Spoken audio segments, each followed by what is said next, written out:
Measurement. Measurement करायचं, मोजायचंय. कशाचं? चाचीचे. कशाचं? Measurement of surface tension. Tension म्हटलं की नकळतपणे आपल्या डोक्यात काय येतं रे? ताण येतो. बरोबर आहे की नाही? तुम्हाला असं वाटत नाही का तुम्हाला बघून खूप साऱ्या लोकांच्या डोक्यात ताण येत असेल? खूप साऱ्या लोकांच्या डोक्यात, बरोबर ना? तुम्हाला बघितलंच तर काय विचार, सिरियसली ताण येतो.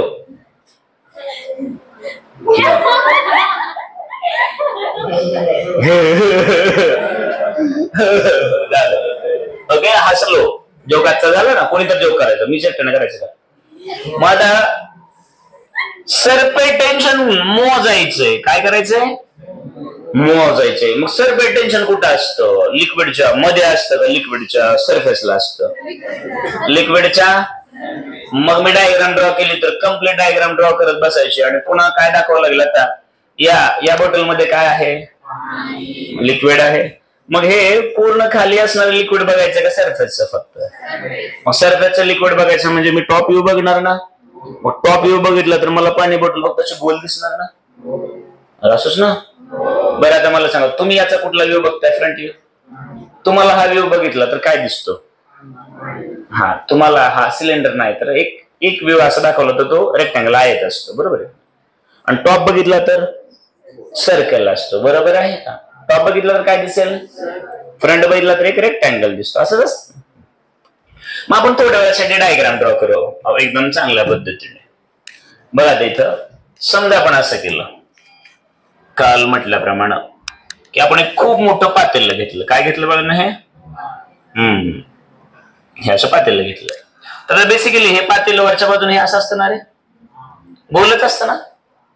अरे बघितलं नाही घरी गेलास? तुम्ही बघितलं, तुम्ही कदाचित नसेल पण आपण किचन मध्ये असतो, बघितलं सारखं. मग आता अरे बाबा हे पण चालू झालं का? नाही माझं चुकलं. मग त्याच्यात आपण काय होतलं? असं पाणी, थोडस पाणी ओतायचं. म्हणजे 1 वाटी तांदूळ असेल तर 2 वाटी असं पाणी ओतायचं. नॉर्मल थोडस मीठ टाकायचं. कुकरचं झाकण लावायचं आणि मग आपण काहीच करायचं नाही. कुकर करतं, शिजलं की ओरड सांगतं. पहिली शिट्टी देतं, थोडा शिजलाय. दुसऱ्या वेळेस म्हणतं बऱ्यापैकी शिजलाय. तिसऱ्या वेळेस म्हणतं ए शिजलाय. मग आपण काय करायचंय? आपलं काहीच नाही काय. मग आता अगोदर तांदूळ टाकायच्या अगोदर काय टाकायचं याच्यात? भात का? पाणी टाकलं. पाणी का तुम्ही अगोदर तांदूळ टाकताय? चला झालं. आता मला सांगा, मी जर याचा टॉप व्ह्यू बघितला, मी वरून बघितलं तर ते मला कसं दिसेल? गोल दिसेल. मग मी हा वरचा टॉप व्ह्यू मी असा दाखवू शकतो का तुम्हाला? बरोबर आहे ना. त्या पातेल्यावर झाकायला असलं प्लेट लागेल ना ताट. कधी ना कधी झाकला असेल नाही. ओके. मग हे वरून मला पाणी असं दिसेल ना रे त्याच्यातलं. मी काय बोलतो आणि हे जर इमॅजिन होत नसेल ना तर मला असं वाटतं त्याने घरी जावं. काय सांगतोय मास्तर? तर तो सांगतोय पातेलं. पातेलं वरून बघ. आता पातेल्यामध्ये भात केला, वरून कसा दिसतो? तो गोल दिसतो ना. मग खालचा भात दिसतो का वरचा फक्त सरफेस दिसतो? असंच ना. मग तरी दिसत असेल वरची. बरोबर आहे की नाही? दिसलं सगळ्यांना. मग हे तर आम्ही ओरडून सांगतोय. मग आता तुमचं लक्ष कुठं पाहिजे? सरफेस वरती. मग आता सगळ्यांना माहितीये की हा जो सरफेस आहे ना बघा, हा सरफेस. आता मी मुद्दाम याला थोडस डार्क दाखवतो. आता या वरच्या लेअरला वॉटरचे किती मॉलिक्युल असतील? जोरात बोलत जावं. बरे तुम्ही जोरात बोल. अरे तुम्ही नाही रे, हे सीता आणि बबिता. बघा बरं किती आहेत म्हणे? आणि त्याच्या खाली किती आहेत? कोणाचे? आणि वर डोक्यावर कोणाचे आहेत? हे किती आहेत? मग मजा काय आहे बघा की ह्या समजा आपण याच्यातला एक मॉलिक्युल मुद्दाम असं दाखवलं, याला खाली ओढतायत, वरती पण ओढतायत. सिमिलरली याला पण खाली ओढतायत, वरती पण ओढतायत. मग काल आपण स्टडी केलं होतं, डाऊनवर्ड जो फोर्स आहे तो लिक्विडचा आहे आणि अपवर्ड जो आहे तो एअरचा आहे. आणि आपल्याला माहित आहे की इंटरमॉलिक्युलर फोर्सेस सगळ्यात स्ट्रॉंग सॉलिड मध्ये असतात, पण थोडेसे बऱ्यापैकी वीक कुठे होतात आणि गॅसमध्ये एकदम एकदम वीक असतात. मग खाली पाणी ओढते आणि वरती एअर ओढते, तर खाली डाऊनवर्ड फोर्स स्ट्रॉंग असेल का अपवर्ड? तुम्हीच विचार करा रे बाळांनो, एक ऑब्जेक्ट असा आहे त्याला वरती एक फोर्स लागतो, फोर्स ए, आणि डाऊनवर्ड फोर्स बी, तर बी स्ट्रॉंग आहे ना, मग त्याच्यावर इम्पॅक्ट एचा होणार का बीचा होणार? कारण रिझल्टंट किंवा नेट फोर्स कुठल्या बाजूला आहे.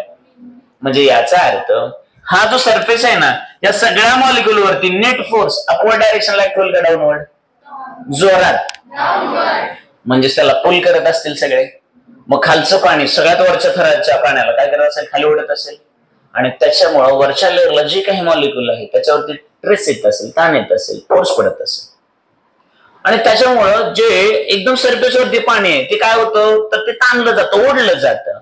आणि काल मी तुम्हाला स्ट्रेच्ड मेम्ब्रेन सांगितली होती, स्ट्रेच्ड मेम्ब्रेन, आणि मी परत एकदा ते रिपीट केलं होतं, सांगितलं होतं की मेम्ब्रेन याचा अर्थ पातळ असा पडदा म्हणा त्याला. मग आपण एक एक्झाम्पल घेतलं होतं की समजा हा टॉप मोस्ट टॉप आहे त्याचा, आणि समजा हा एक हे कापड आहे, आणि मग मी हे सगळ्या बाजूने काय केलं होतं? ओढलं, म्हणजे इथं काय झालं? हे ताणलं गेलं, बरोबर. हेच पुढे मला लागणार आहे, पण मी आता इथपर्यंत सांगितलं होतं. मग आता तुमच्या लक्षात आलं असेल की ताण पडणार आहे कशावरती रे बाळांनो? या जोरात सरफेस वरती.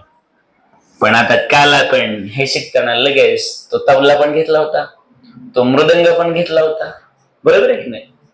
मग आता तुम्हाला माहिती आहे की वरच्या सरफेसला जर ओढून ताणून बांधायचं म्हणलं, मग कसं बांधलं जातं? तर तुम्हाला आता माहिती असायला हवं की इकडे बघा, आता मला सांगा, मी ही बाजू जर अशी ओढत गेलो, ही बाजू ओढत गेलो इकडे, तर ताण नाही पडणार, ही सर ओढली जाईल ना. तर मी याला ट्रेस देण्यासाठी, तंग करण्यासाठी, ताणण्यासाठी मी इकडून ओढतो, तर मला याही त्याच्या अपोजिटनं ओढावं लागेल. मी या बाजूने ओढलं तर त्याच्या अपोजिटनं ओढावं लागेल, तरच ही काय होणार आहे? स्ट्रेच होणार आहे. आणि मला काय करायचंय? स्ट्रेच करायची. आता स्ट्रेच काय होते काल स्टडी केलेलं आहे. मग आता तुम्ही विचार करा की जर आपण रॅन्डमली या सरफेसला स्ट्रेच करायचं म्हटलं, तर तुमच्या लक्षात आलं असेल की जर एक फोर्स इकडून लागत असेल तर दुसरा फोर्स तिकडून लागायला पाहिजे, बरोबर आहे की नाही? अरे बरोबर आहे ना. मी इकडून ओढतोय आणि या बाजूला ओढायला कोणीच नसलं तर तो असा वरच्या बाजूला येणार आहे, पण मला इकडून पण ओढायचे आणि याही बाजूला ओढायचे, तरच हे सगळं शक्य आहे ना. समजतंय का? समजण्यापेक्षा जगात चांगलं काहीच नसतं. मग आता मला सांगा, मग आता याला ओढायचं तर सगळ्यात अगोदर काय केलं जातं? तर एक इमॅजिनरी लाईन. आता तुम्हाला इमॅजिनरीचा अर्थ कळतो? तिथे ऍक्च्युअली लाईन असते का किंवा ड्रॉ करता येत असते का? नाही, आहे असं समजायचं. मग एक इमॅजिनरी लाईन, आता ती तुम्ही कशी ड्रॉ कराल? पण अट अशी आहे की त्या सरफेसला टँजंट असायला पाहिजे, परपेंडिक्युलर नाही. कशी असायला पाहिजे? म्हणजे सरफेसला पॅरलल म्हटल्यासारखं. आता ही अशी दाखवा, अशी अशी अशी अशी अशी अशी कशी दाखवता येईल ना?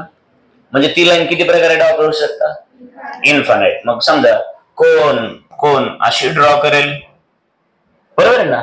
कोण अशी ड्रॉ करेल, कोण अशी ड्रॉ करेल, कोण कशी ड्रॉ करेल.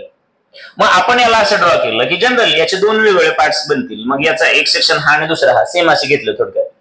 तर आता इमॅजिन करा बाळांनो, समजा याच्यातला एक कुठलाही पॉईंट आणि याच्यातला एक कुठलाही पॉईंट, असे इकडे किती पॉईंट असतील? इन्फानाइट. इकडे किती पॉईंट असतील? आता इमॅजिन करा बाळांनो, हा पॉईंट या सरफेसला आपल्याकडे जर ओढून घेत असेल, तर हा पॉईंट सुद्धा इकडच्या सरफेसला याच्याकडेच ओढत असेल.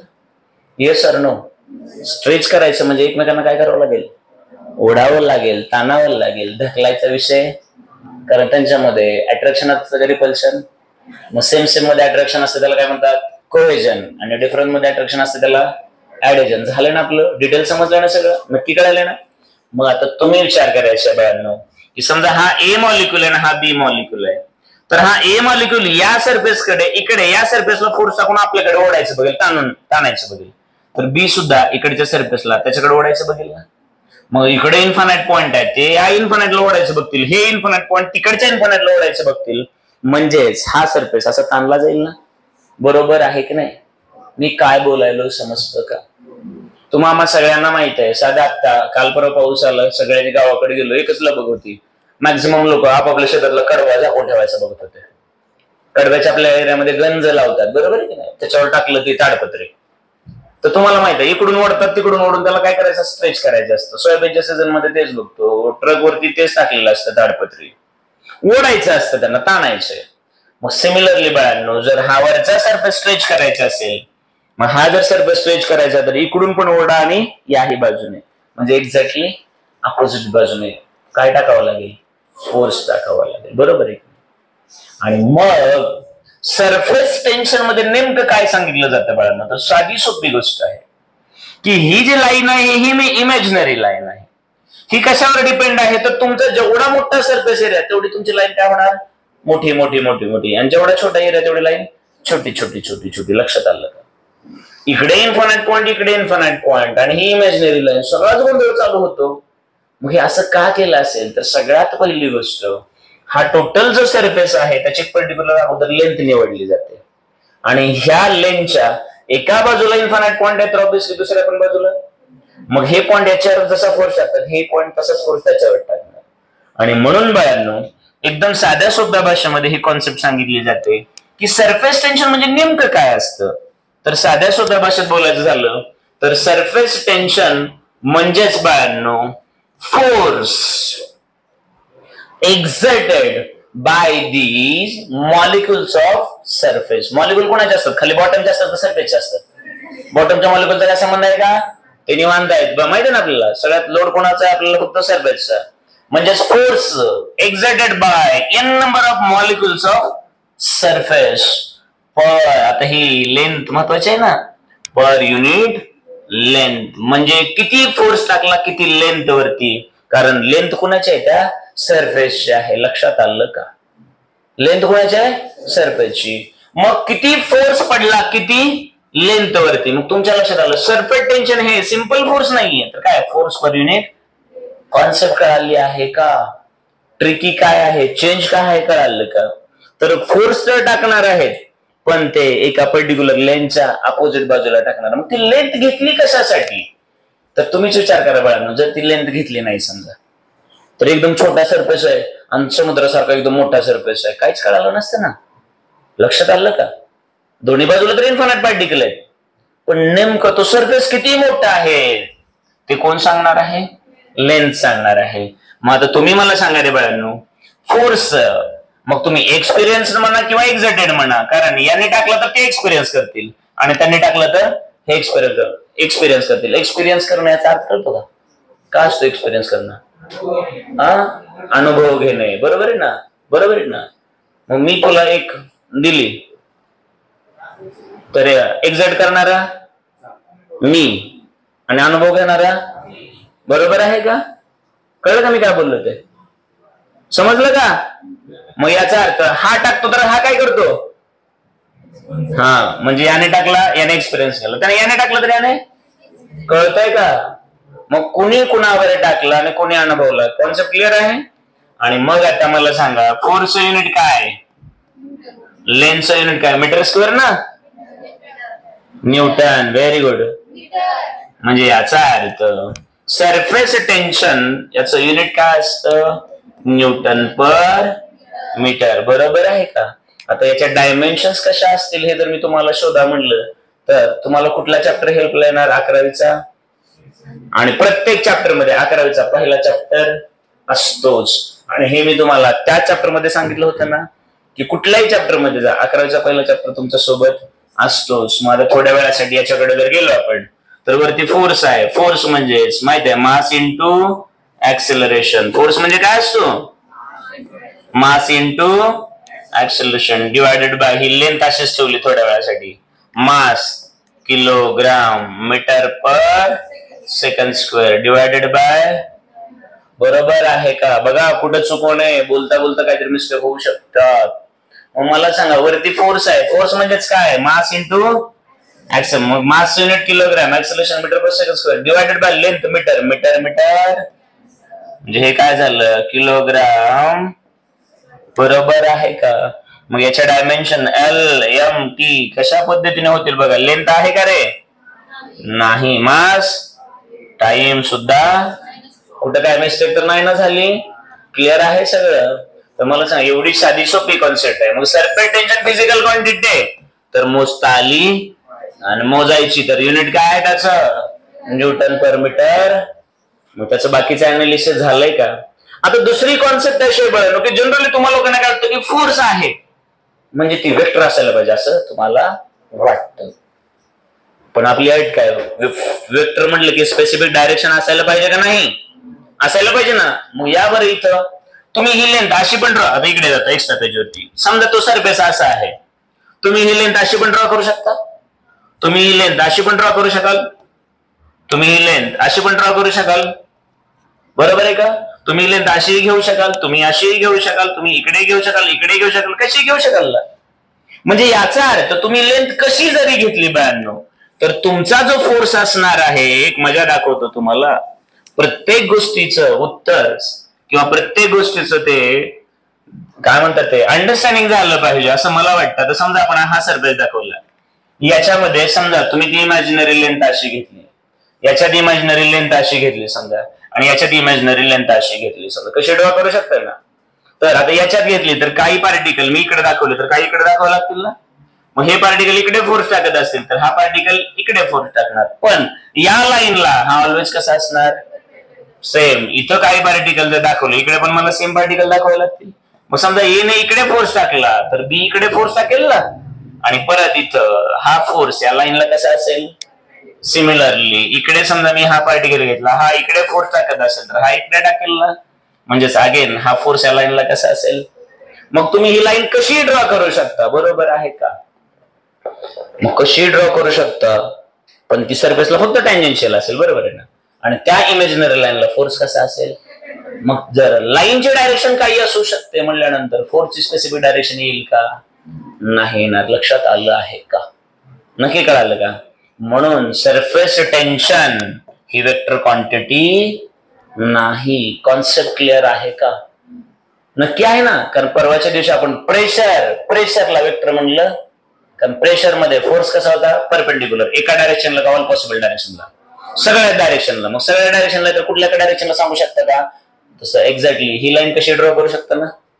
म्हणजेच हे जे फोर्स पडणार आहे ते ऑल पॉसिबल डायरेक्शनला पडतील ना, बरोबर आहे की नाही? मग इथं स्पेसिफिक डायरेक्शन सांगता येईल का? मग याचा अर्थ सरफेस टेन्शन वेक्टर असेल का? जोरात बोलत जावा. का नाही? कशामुळे? सगळे उत्तर भेटलेत का तुमचे तुम्हाला? नक्की. तर मला असं वाटतं मग त्याचं युनिट काय आहे, त्याचे डायमेन्शन्स काय, त्याचे स्पेसिफिकेशन्स काय, ते कसं वर्क होत असेल, फोर्स कसा पडत असेल, कुठं पडत असेल, का पडत असेल, सगळ्या प्रश्नांची उत्तर तुमच्याकडे आहेत का? जोरात. मग सरफेस टेन्शन कुठे ऍक्ट होतं? इनसाइड द सरफेस और ऑन द सरफेस, बरोबर आहे. रिझन इंटरमॉलिक्युलर फोर्सेस काय? इंटरमॉलिक्युलर म्हणजे forces present between the molecule, forces present inside the molecule त्याला म्हणतात इंट्रा. ते आपण घेत forces present between the molecules, molecule मधले ते म्हणजे इंटर मॉलिक्युलर आणि रिस्पॉन्सिबल असतात. सेम टाइप ऑफ मॉलिक्यूल असले की कोहेजिव्ह असतात आणि डिफरंट असले की ऍडेजिव्ह असतात. म्हणून आपण सुरुवातीला काय बघितलेले? मॉलिक्युलर थिअरी बघितली, बरोबर आहे का? सगळं समजलंय का? मग जर एवढं समजलं असेल तर हा टॉपिक परत जायचा आता परत, आणि 5 मिनिटात रिकॅप त्याचा तुम्ही बघायचा तुमच्या सवयीप्रमाणे.